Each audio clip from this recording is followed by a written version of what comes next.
got a 4-inch touchscreen. It's completely digital with a lens with integrated pictures and video for you to make content creation. The camera itself has a number of different functions. It's built-in autofocus. You can toggle it off to manual focus with the lens. You can connect to Wi-Fi. It has a 3.5mm jack for a microphone, as well as HDMI to connect to HDTV and a computer. It shoots from 720p 30 frames a second all the way up to 4K 60 frames a second. At 720p, you can shoot in slow motion at 120 frames a second. It's got a hot shoe mount for your accessories and mics. On the dial, it's got multiple modes on the dial mode. You got photo, auto, burst, timer, video, slow motion. You can do loop shots, time lapse, and video and photo mode.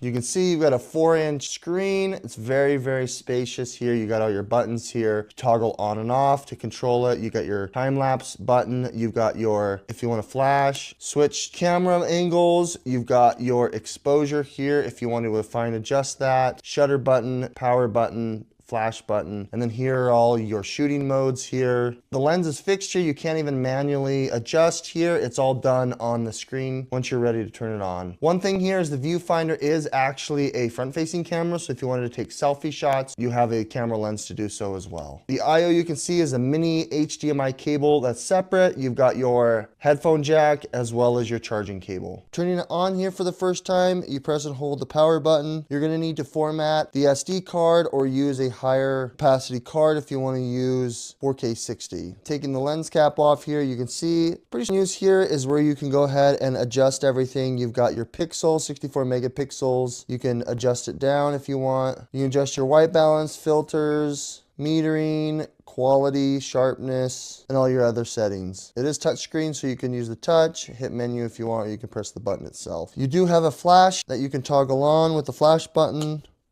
to take pictures around the park, and there's some good shots of trees, good shots of flowers in it. For the most part, it's giving you a pretty decent profile. There's definitely some extra sharpening going on if it's a sunny day like it is. And also, there aren't any other options to be able to down res it to 24 frames a second. With that said, this is the onboard camera mic, so you can hear what it sounds like.